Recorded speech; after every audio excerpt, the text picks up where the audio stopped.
Om Swastiastu.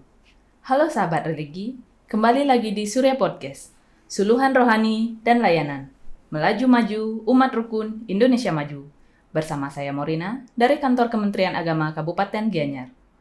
Pada kesempatan kali ini, Surya Podcast menghadirkan tokoh umat Hindu di Kabupaten Gianyar. Beliau adalah Bapak I Kadek Juniarta, Eskom Mkom, di mana beliau merupakan seorang bendesa adat di Kecamatan Gianyar, sekretaris di Majelis Desa Adat Kecamatan Gianyar, sekaligus akademisi di salah satu perguruan tinggi di Bali. Baik, langsung saja kita sapa. Om Swastiastu, Bapak. Swastiastu. Punapi gatra rahinan mangkin? Astungkara sehat. Astungkara. Terkait dengan tema kita kali ini, yaitu peranan generasi muda Hindu dalam memanfaatkan teknologi untuk memperkokoh moderasi beragama. Menurut Bapak, bagaimana perkembangan teknologi yang ada sekarang ini? Mohon izin Kak Master. Om Swastiastu, sahabat religi dimanapun berada. Jadi terkait dengan topik kita hari ini adalah bagaimana memanfaatkan teknologi untuk moderasi beragama di generasi muda terutamanya. Jadi sebelum kita masuk ke ranah teknologinya, jadi kita juga harus paham dulu apa sih itu moderasi beragama gitu ya. Jadi seringkali di masyarakat pemahaman terhadap agama terutama suatu hal yang sangat bisa dikatakan kompleks sekali, sangat sensitif sekali. Nah, di sini perlu kita ketahui bersama bahwa bagaimana memahami agama itu untuk bisa kita implementasikan dalam kehidupan sehari-hari. Nah, pemanfaatan teknologi tentu ini menjadi sebuah tren saat ini yang mana tentu ini juga menjadi sebuah bumerang juga bagi sebuah institusi atau organisasi yang mengelola atau mungkin menaungi suatu hal yang berkaitan dengan beragama, sehingga ruang untuk bisa berbagi, memberikan sebuah pembinaan itu agak kurang. Nah, dengan adanya teknologi, masyarakat mungkin generasi muda khususnya tentu akan mencari informasinya sendiri. Nah, ini juga pasti ada poin plus minusnya ya. Ada sisi positif, ada sisi negatifnya. Jadi, nah, bagaimana kita memanfaatkan dari sisi positifnya, dari sisi ruang digital yang ada, termasuk bagaimana kita mengantisipasi sisi negatifnya. Nah, ini yang menjadi problem permasalahan kita bersama apalagi selama pandemi ini, selama pandemi yang melanda negara kita, khususnya di Indonesia, termasuk juga di Bali, ya tentu kegiatan daripada generasi muda itu akan lebih banyak di dunia digital. Nah, ini yang menjadi fokus juga termasuk PR buat kita bersama selaku para pemuka agama, lembaga-lembaga yang menaungi agama, yang menjadi bagaimana kita bisa memfilter apa yang bisa dilakukan oleh masyarakat dalam hal pencarian informasi di dunia teknologi. Nah, kalau contohnya misalkan di dunia teknologi ya, di digitalisasi ruang digital, kita tahulah sosial media itu sekarang sangat merebak ya.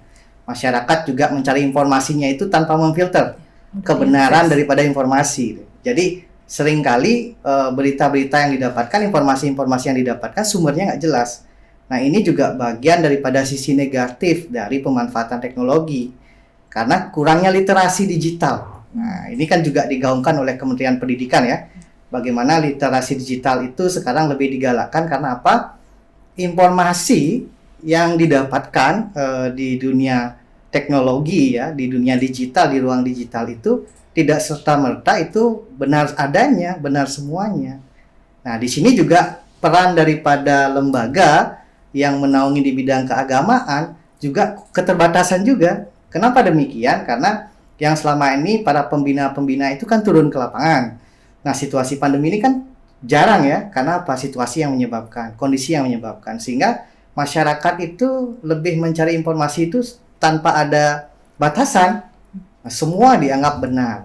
Nah, padahal kalau kita beragama, walaupun itu adalah hak individu kita, tapi untuk mendapatkan kebenaran informasi itu kan harus ada pendampingan. Nah, ini kaitannya masalah yang sensitif saya katakan ya, apalagi kita berbicara beragama gitu. Nah, di dunia digital, di ruang digital itu sendiri, sisi negatifnya jauh akan lebih banyak. Nah, tapi tidak menutup kemungkinan sisi positifnya juga ada. Apa sisi positif dari pemanfaatan teknologi digital di kalangan generasi muda? Jadi anak-anak saat ini termasuk orang tua juga ya, bukan hanya generasi muda, lebih banyak dapat informasi juga dari sana, lebih senang juga membaca, lebih senang juga mencari yang lebih banyak referensi terkait dengan apalagi yang booming saat ini tentang moderasi beragama itu sendiri, karena di sanalah penting kita harus tahu pemahaman kita tentang bagaimana beragama itu, karena semuanya itu kan harus ada tuntunan sebenarnya, tidak serta-merta kita bisa mengadopsi apa yang kita dapatkan dari dunia elektronik itu.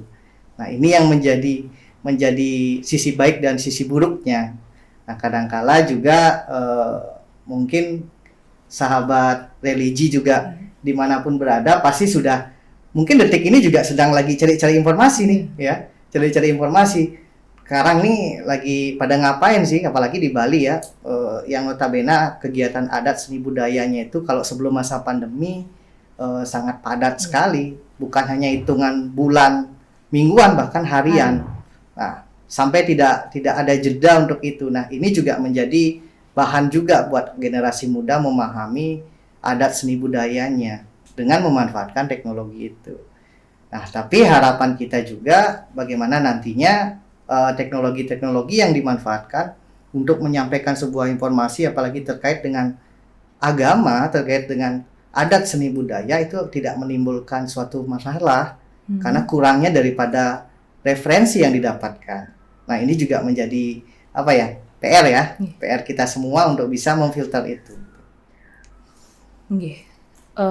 Pertanyaan kedua nih, seperti yang dikatakan tadi kan, teknologi itu ada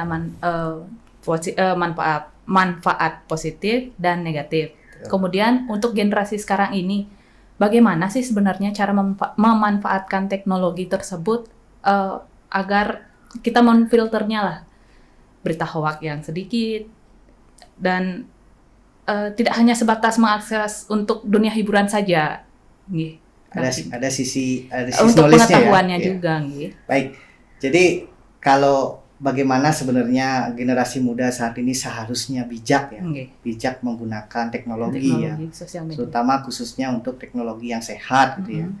Bagaimana kita mengatakan bahwa teknologi itu sehat? Tentu bermanfaat ya. Semua informasi pasti bermanfaat, cuma kadangkala ada informasi yang bermanfaat buat diri kita tapi belum tentu buat orang lain. Nah, di sini generasi muda yang seperti saya sampaikan tadi, bahwa bagaimana kita bisa memfilternya, menyaringnya dengan cara apa? Kita harus literasi. Kita harus baca dulu informasi yang diberikan. Kadangkala kan informasi itu hanya dilihat tagline-nya saja ya, highlight-nya saja, judulnya saja ya. Oke, tentang masalah A gitu ya.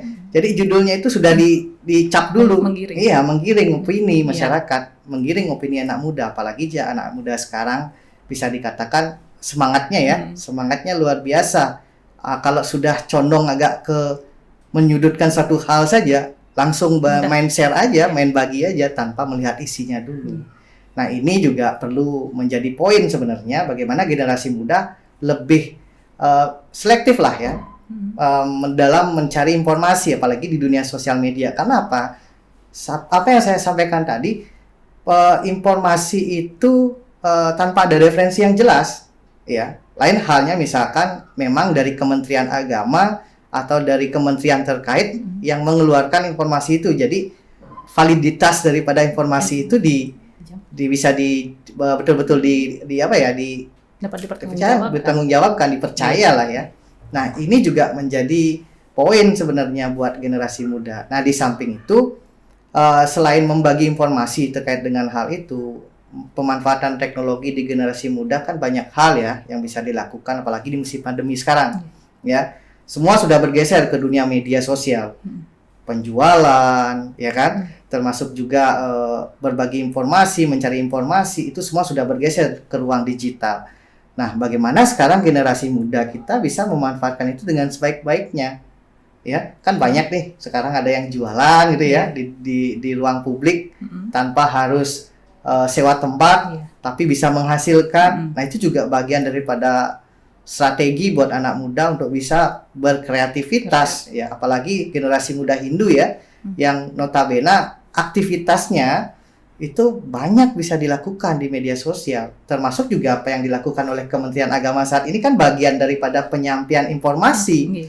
pembinaan juga kepada generasi muda agar apa? Bagaimana kita dalam beragama bisa memanfaatkan ruang-ruang yang bisa dilakukan pada saat pandemi ini. Jadi sisinya kan bisa dilakukan dengan baik gitu. Jadi intinya dalam mengakses informasi itu jangan hanya sebatas terperangkap pada judul saja, Betul. kemudian akhirnya menggiring opini ke yang bersifat negatif. Betul. Seperti itu nih. Iya, betul sekali. Kemudian terakhir nih Ki, bagaimana tips atau saran dari Bapak untuk generasi muda agar memanfaatkan teknologi ini untuk memperkokoh moderasi dalam beragama? Baik. Jadi saya titip nih. Jadi saya yakin generasi muda, sahabat religi dimanapun berada sudah memahami lah apa yang menjadi masalah kita bersama saat ini. Jadi saya hanya titip satu. Bagaimana kita menjaga toleransi, harmoni kita, menjaga karakter daripada bangsa kita yang memang khususnya di Bali itu adalah masyarakat yang humoris, yang sangat dekat dengan lingkungan, sangat dekat dengan alam. Jadi jangan sampai juga karena teknologi kita menjadi ketergantungan, lupa dengan lingkungan, lupa dengan orang sekitar gitu. Jadi teknologi itu manfaatkan tidak hanya sebagai ruang publik untuk berbagi informasi, mencari relasi gitu ya, tapi jangan lupa juga lingkungan sekitar kita. Karena apa? Karena bagaimanapun juga apa yang akan kita lakukan di lingkungan ini itu tanpa orang dunia nyata itu tidak akan bisa dilakukan. Nah, jadi bagaimana manfaatkan teknologi itu sebaik-baiknya dengan kebutuhan tentunya. Kebutuhan, jadi kalau sudah kebutuhan, jadi tidak serta-merta nanti semua bisa diselesaikan dengan teknologi. Perlu juga ada komunikasi secara langsung agar apa? Rasa itu bisa ngena sehingga kita di sini sebagai generasi muda ya memang betul bisa memanfaatkan teknologi, bisa bersosialisasi di dunia nyata sehingga semuanya klop. Nah, ini yang juga perlu kita pahami bersama untuk generasi. Berarti harus diselaraskan. Betul. Ada harmoni lah. Iya. Ada harmoni di ruang itu.